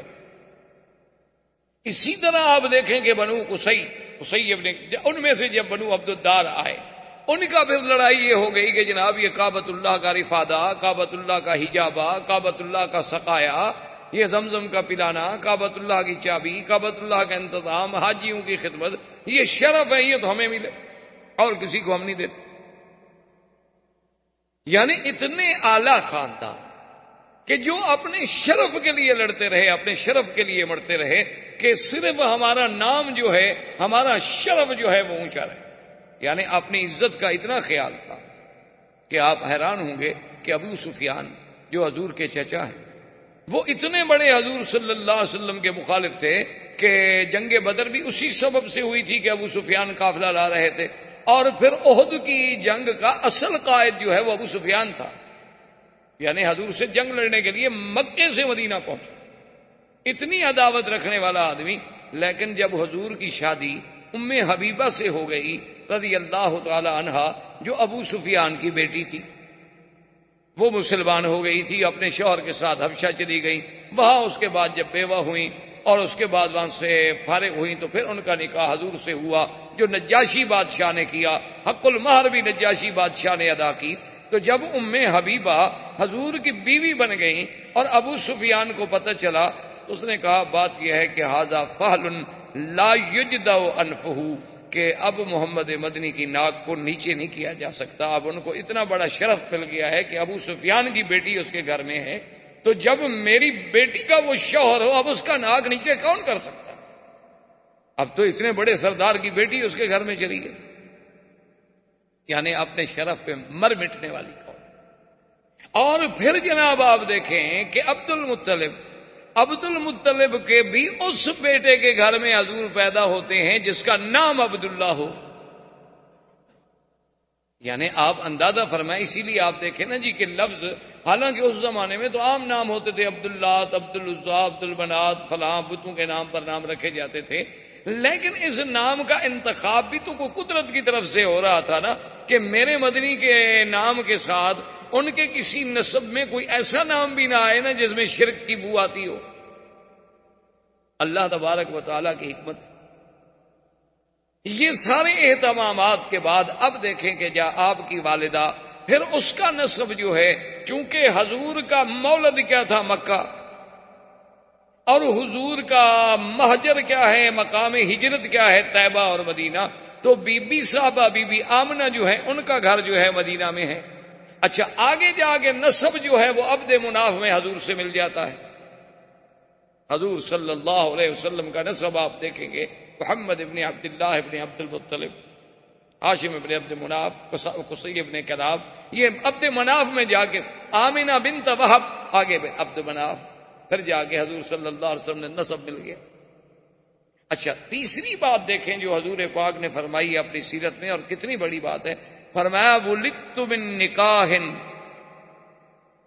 آپ نے فرمایا کہ اللہ تبارک و تعالی نے میرا سلسلہ سیدنا اسماعیل سے لے کر میری اماں آمنہ تک، فرمایا اصلاب طاہرۃ و ارحام طاہرات، اللہ نے مجھے منتقل جو کیا ہے تو حضرت اسماعیل سے لے کر میری والدہ آمنہ تک کسی عورت نے گناہ نہیں کیا۔ یعنی اللہ نے کیسے محفوظ رکھا اس سلسلے کو کہ جہاں جہاں حضور صلی اللہ علیہ وسلم کا نسب جڑتا گیا، کفر تو آیا لیکن ان عورتوں میں گناہ نہیں آیا، یعنی وہ کافرہ تو ہو سکتی ہیں لیکن ناپاک نہیں تھیں، چونکہ وہ سلسلہ نقل ہوتا چلا آ رہا ہے حضور صلی اللہ علیہ وآلہ وسلم کا، ایک باپ سے دوسرا، پھر تیسرا، پھر چوتھا، حتیٰ کہ بی بی آمنہ تک یہ سلسلہ چلا۔ اور اسی طرح بی بی آمنہ فرماتی ہیں سرکار دو عالم صلی اللہ علیہ وسلم کا جب حمل مبارک ٹھہرا، جب حضور صلی اللہ علیہ وسلم ابھی بطن والدہ میں تشریف لائے تو فرماتی ہیں خدا کی قسم ہے کہ ایسا حمل تو مجھے پہلے کبھی دیکھنے کا بھی اتفاق نہیں ہوا کہ یہ پہلا حمل تھا جس میں مجھے تکلیف نہیں ہوتی تھی، ورنہ حمل ایک ثقل ہے، ایک بوجھ ہے ماں کے لیے، لیکن فرماتی ہیں لما حملت بمحمد صلی اللہ علیہ وسلم، جب میں حضور صلی اللہ علیہ وسلم میرے بطن میں آئے تو اتنے خفیف کہ مجھے کبھی محسوس ہی نہیں ہوا کہ میرے پیٹ میں کوئی بوجھ ہے۔ اور اس کے بعد بی بی صاحبہ فرماتی ہیں کہ میں نے ایک دن اسی حمل کی حالت میں خواب دیکھا، میں نے خواب دیکھا، اور خواب کیا دیکھتی ہوں کہ میرے بطن مبارک سے ایک نور نکلا ہے اور وہ پوری کائنات پہ چھا گیا ہے، روشنی اس کی جو تھی ساری زمین پہ پھیل گئی ہے۔ میں سوچتی رہی کہ اس خواب کا کیا تعبیر ہو سکتی ہے، تو اس زمانے میں جو کاہن تھا وہ لوگ کاہنوں کے پاس ہی جاتے تھے، انہی سے ان کے اعتقادات تھے. اس سے جب میں نے پوچھا تو اس نے کہا ان لابنک ھذا شان، جو تیرے پیٹ میں بچہ ہے نا، معلوم ہوتا ہے یہ کوئی بڑے شان والا بچہ ہے، اس کا دین جو ہے وہ پورے روئے زمین پہ پھیلے گا. تو بیوی کہتی ہے میں سوچتی تھی کہ کیسے وہ دین ہوگا، کیا دین ہوگا، چونکہ ان کے تصور میں نبوت اور رسالت کا تو کوئی تصور بھی نہیں.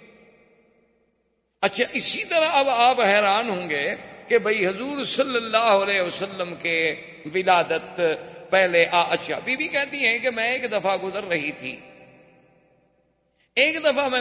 تھی تو ندا آئی، آواز آئی، اور آواز یہ آئی میرے کانوں میں کہ ابشری ابشری یا آمنہ، اے بی بی آمنہ تمہیں مبارک. کہتی ہے میں رک گئی، مجھے آدمی کوئی نظر نہ آئے، مجھے کوئی سمجھ نہ آئے کہ اس مبارک کا کیا مطلب ہو سکتا ہے. خیر بات آئی گئی ہو گئی. کہتی ہیں کہ پھر کئی دن کے بعد جب میں گزری علیحدہ ان پہاڑی علاقوں میں سے جا رہی تھی تو پھر آواز آئی کہ ابشری یا آمنہ، اے بی بی آمنہ تمہیں مبارک ہو، فإنک قد حملت بأحمد، کہ اب تیرے بدن میں جو بچہ پیدا ہونے والا ہے اس کا نام احمد ہو. تو کہتی ہے میں حیران ہو گئی کہ کیا بچہ ہے، ابھی نام بھی نہیں، ہمارے تو تصور میں نہیں. حضرت حسان ابن ثابت جو شاعر ہیں میرے مدنی پاک رضی اللہ تعالی، بہت بڑے شاعر تھے عرب کے، اور حضور صلی اللہ علیہ وسلم سے انہیں اتنی محبت تھی کہ جب بھی کسی نے حضور کی شان میں کوتاہی کی تو حضرت حسان نے جواب دیا. ایک دفعہ کفار قریش نے کچھ بات کی تو حضرت حسان نے کہا کہ یا رسول اللہ مجھے اجازت دیں کہ میں قریش کو جواب دوں. آپ نے فرمایا حسان تم قریش کو کیسے جواب دو گے، آخر میں بھی تو قریش میں سے ہوں نا، کیونکہ جب تم قریش کا گلہ کرو گے تو آخر میں بھی تو کرچی ہوں، جب تم قریش کی تنقید کرو گے تو قریش میں تو میں بھی شامل ہوں. تو اس نے کہا حضور آپ نے دیکھا ہے کہ کوئی بال اگر کسی آٹے میں پڑ جائے تو عورت اس کو کیسے نکالتی ہے، اس پر کوئی آٹے کا نشان بھی نہیں رہتا. خدا کی قسم میں قریش میں سے آپ کو ایسے نکال لوں گا کہ آپ کی ذات پر تو کوئی میل نہیں آنے دوں گا. حضور صلی اللہ علیہ وسلم یہ وہ شخص ہے جس کو مسجد الحرام میں خود ممبر دیتے تھے اور فرماتے تھے کہ اس ممبر پہ کھڑے ہو کے جواب دو. اور جب حسان جواب دیتے تو حضور دعا کرتے تھے اللہم ایدہ بروح القدس، کہ یا اللہ جبریل کے ذریعے میرے صحابی کے دماغ میں مضمون ڈال. یہ وہ شان والا آدمی ہے. وہ کہتے ہیں میری عمر 7 سال تھی، 7 سال تھی اور میں مدینہ منورہ میں اپنے فیملی رشتہ داروں کے پاس تھا، اور 7 سال کا بچہ کوئی ادھر سوچ ہی نہیں، کوئی تصور ہی نہیں. کہتے ہیں کہ وہاں کا جو سب سے بڑا کاہن تھا، میں نے ایک دن دیکھا، کیا دیکھتا ہوں کہ صبح صبح وہ مدینہ منورہ کے یہود کے ایک قلعے کے اوپر چڑھا ہوا ہے اور پکار کے اور زور زور سے کہہ رہا ہے کہ یا ایھا الناس یا ایھا الناس قد طلع نجم احمد، کہ اے لوگو وہ احمد کا ستارہ طلوع ہو گیا ہے. وہ ستارہ آ گیا اپنے برج میں. لوگوں نے کہا کہ ابھی کیا مانا؟ انہوں نے کہا کہ جو اس امت کا نبی پیدا ہونا ہے اس کا نام احمد ہوگا، تو وہ ستارہ جو ہے اب اپنے مدار میں آ گیا ہے. مانا یہ تھا کہ حضور صلی اللہ علیہ وسلم کا حمل مبارک ٹھہر چکا ہے. تو اب یہود کا سردار اور ان کا کاہن وہاں یہ شور کر رہا. عبد المطلب کہتے ہیں کہ میں شام کی طرف نکلا تجارت کے لیے. میرے ساتھ 3 آدمی اور تھے قریش کے. تو وہاں ہم جب شام میں آئے تو کچھ یہودی علماء راہب بڑے بڑے جو تھے انہیں پتہ چلا کہ مکے کے کچھ لوگ آئے ہوئے ہیں. تو انہوں نے ہم سے رابطہ کیا، ہم سے ملے. جب ہم سے پوچھا کہ آپ لوگ کون ہیں، ہم نے کہا قریش ہیں. کہاں سے آئے؟ انہوں نے کہا مکہ سے آئے ہیں. کیوں آئے؟ انہوں نے کہا تجارت کے لیے. انہوں نے کہا اچھا ایک بات ہم آپ کو بتاتے ہیں کہ ابھی تھوڑی سی مدت باقی رہ گئی ہے کہ سرزمین مکہ میں ایک بچہ پیدا ہوگا اور وہ نبی ہوگا اس امت کا، اور وہ بچہ جو ہے اس کا نام محمد ہوگا صلی اللہ علیہ وسلم. وہ نبی ہوگا اس امت کا اور نام محمد ہوگا صلی اللہ علیہ وسلم. تو عبد المطلب کہتے ہیں کہ ہم چاروں نے یہ بات دماغ میں رکھ لی. اب عبد المطلب کہتے ہیں میرا تو بچہ پیدا ہونے کا رہا، میں تو بوڑھا ہو گیا تھا، میں نے دل میں یہ فیصلہ کر لیا کہ میرے بچوں میں سے جس بچے کے گھر میں بچہ پیدا ہوگا تو میں نام محمد رکھوں گا، پتہ نہیں شاید وہی نبی بن جائے۔ اور ان چاروں نے بھی فیصلہ کر لیا کہ ہمارا اگر کوئی بچہ پیدا ہوگا تو ہم بھی نام محمد رکھیں گے۔ اور خدا کی شان ہے کہ ان سب کے لڑکے پیدا ہوئے تو سب نے نام محمد رکھا، اور عبداللہ کے گھر میں جب حضور پیدا ہوئے تو عبد المطلب نے بھی نام محمد رکھا۔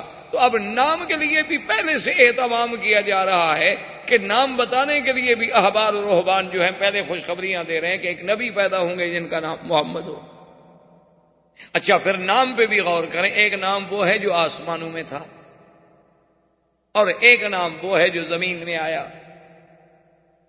آسمانوں میں آپ کا نام احمد تھا، اسی لیے سیدنا عیسیٰ علیہ السلام نے قرآن پاک میں جو آتا ہے، آپ نے جو خبر دی تھی وَمُبَشِّرًا بِرَسُولٍ يَأْتِي مِن بَعْدِ اسْمُهُ احمد، فرمایا میں خوشخبری دیتا ہوں کہ میرے بعد جو نبی آئے گا اس کا نام احمد ہو۔ تو پہلا نام حضور کا احمد ہے، اور جب زمین کا نام ہے تو وہ محمد ہے۔ اور ان دونوں ناموں پہ غور کریں، احمد کا معنی سب سے زیادہ حمد کرنے والا، احمد کا معنی کیا ہے کہ سب سے زیادہ حمد و ثنا کرنے والا، اور محمد کا معنی کیا ہے جس کی سب سے زیادہ حمد و ثنا کی گئی ہو وہ محمد، اور سب سے زیادہ حمد و ثنا کرنے والا احمد۔ اچھا، پہلے احمد بنے گا تو پھر محمد ہوگا نا، پہلے اللہ کی حمد و ثنا کرے گا پھر مقام محمد و مقام محمودیت نصیب ہوگا۔ تو اس لیے پہلا نام احمد تھا اور دوسرا نام جو ہے وہ محمد تھا صلی اللہ علیہ وسلم۔ یہ تو آپ کے اسماء تھے۔ ویسے اسماء صفاتی تو قرآن میں اللہ نے بڑے ذکر کیے، قرآن میں نام محمد بھی موجود ہے اور احمد بھی موجود ہے۔ مبشرم برسول یأتی من بعد اسمہ احمد، اور کہیں فرماتے ہیں ما کان محمد ابا احد من رجالکم ولکن رسول اللہ، محمد بھی نام۔ اور کہیں فرماتے ہیں وما محمد الا رسول، اور کہیں فرمایا محمد الرسول اللہ۔ اس سب اچھا صفاتی نام بھی موجود ہیں۔ وما ارسلناک الا رحمتا للعالمین، اور اسی طرح یا ایھا النبی انا ارسلناک شاہدا ومبشرا ونذیرا، اور کہیں فرماتے ہیں لقد جاءکم رسول من انفسکم عزیز علیہ ما عنتم حریص علیکم بالمؤمنین رؤوف الرحیم، اور کہیں فرماتے ہیں وما ارسلناک الا رحمتا للعالمین۔ تو یہ سارے اسماء جو ہیں قرآن میں بھی موجود ہیں۔ اچھا، اور خدا کی شان دیکھو کہ نام محمد تو قرآن میں ہے لیکن اللہ نے کہیں یا محمد نہیں کہا۔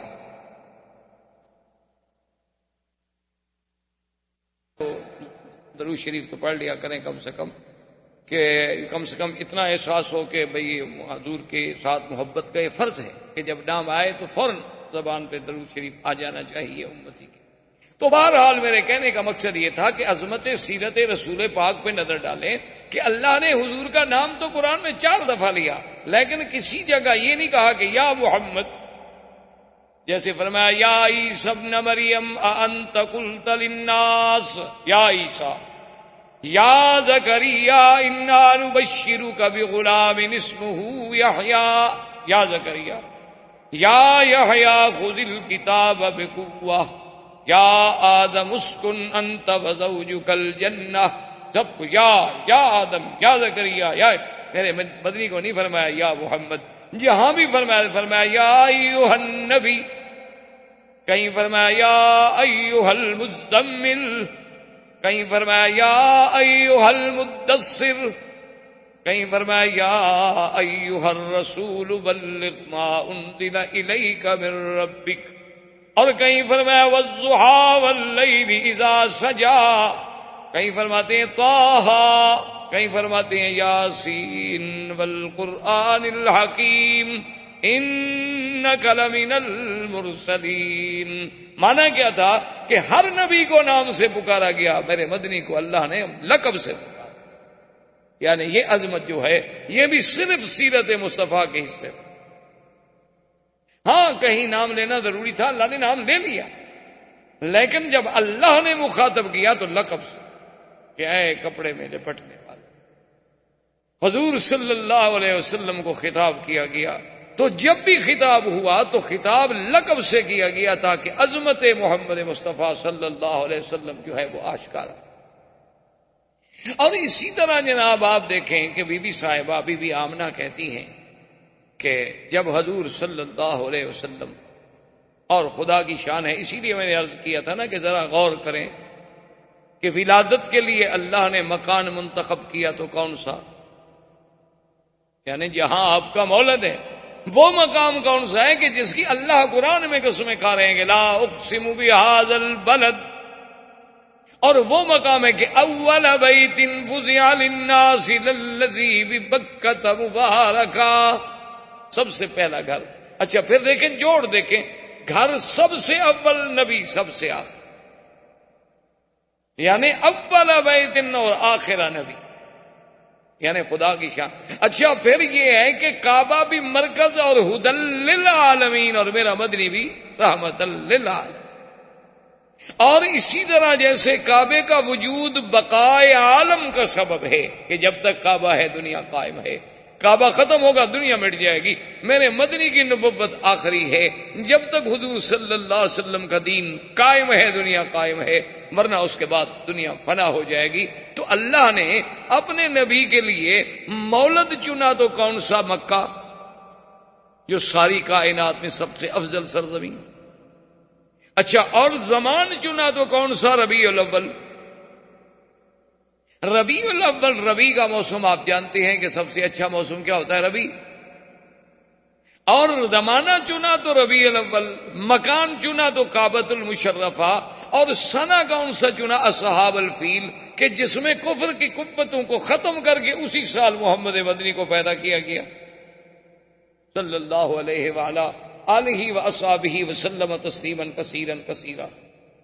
اور اس کے بعد جب پیدا ہوتے ہیں تو آپ اندازہ فرمائیں کہ بی بی صاحبہ فرماتی ازاد منہا، فرماتی ہیں ایسا نور ہوا کہ ازاد منہا قصور الشام، کہ شام کے محل نظر آنے لگے اور کسرا کے محل کے کنگرے گر گئے. اور مورخین نے باقاعدہ لکھا ہے کہ آپ کہ کسرا کا محل جو تھا اس کے محل کے کنگرے آگے جو بنے ہوئے تھے نا خوبصورت سے، وہ گرے، اور گرے کتنی؟ 14. جب 14 کنگرے گر گئے تو بادشاہ کو گھبراہٹ پیدا ہو گئی. اب جناب اس نے کہا کہ فوراً احبار رہبان کو بلاؤ. احبار و رہبان کو جب بلایا گیا، ان سے بادشاہ نے بات کی، بھی کیا بات ہے، یہ کیا ہو رہا ہے کہ میرے محل کے کنگرے گر گئے، اور ادھر سے خبر آ رہی ہے کہ ہمارا جو بحیرہ تھا وہ زمین میں دھنس گیا، اور کہیں سے خبر آ رہی ہے کہ آتش بجھ گئی. یہ کیا ہو گیا ہے؟ مجوس کی آتش جو سینکڑوں سالوں سے، صدیوں سے آگ جل رہی تھی، کیونکہ ان کے نزدیک آگ کا بجھ جانا جو ہے وہ تو بہت بڑی، یعنی بہت بری بات تھی، اس لیے وہ ہمیشہ آگ کو جلاتے ہیں. لیکن وہ آگ بجھ گئی، اور پورے کا پورا ایک یعنی جھیل جو ہوتی ہے پانی کی، ایک بحیرہ جو تھا وہ زمین میں فوراً دھنس گیا، اور میرے محل کے 14 کنگرے گر گئے. یہ بات کیا ہو رہی؟ انہوں نے پھر اپنے اس نجوم سے یا جنات سے یا جس ذریعے سے یعنی احوال سنے، تو انہوں نے کہا کہ معلوم یہ ہوتا ہے کہ اس امت کا ایک نبی پیدا ہوا ہے جس کی وجہ سے یہ سب کچھ ہو رہا ہے. تو اس نے کہا کہ اچھا یہ 14 کنگرے کا کیا معنی ہے؟ انہوں نے کہا کہ اب آپ کی حکومت جو ہے صرف اس وقت تک رہے گی، اب 14 بادشاہ ہیں جو حکومت کریں گے آپ کے ملک پر، اس کے بعد پھر آپ کا ملک پر حکومت نہیں رہے گی، آپ کی شہنشاہیت نہیں رہے گی. انہوں نے کہا عجیب بات. کہنے لگا اچھا چلو اگر تمہاری بات سچی بھی ہے تو 14 بھی تو کوئی تھوڑے نہیں ہوتے نا، 14 بادشاہ گزریں گے نسل در نسل، بیٹا آئے گا پھر اس کا پھر اس کا پھر اس کا، تو چلو بڑا زمانہ ہے. اس کا مطلب ہے کہ ابھی ہمارا اقتدار تو ہے نا، 14 نسلیں تو ہماری دیکھیں گی نا اقتدار. تو انہوں نے کہا اب یہ تو ہم نہیں کہہ سکتے، لیکن 14 ضرور دیکھیں گے، لیکن کتنی مدت میں دیکھیں گے یہ آپ کو ہم نہیں بتا سکتے۔ اللہ کی شان دیکھیں کہ اگلے 4 سال میں 10 مر گئے فوراً، چونکہ حضور نے آ کے کہنا تھا لا کسرا ولا قیصر بعدہ۔ احباب کرام، اس کے بعد اب آپ اس مبارک سلسلے کی CD نمبر 3 سماعت فرمائیں۔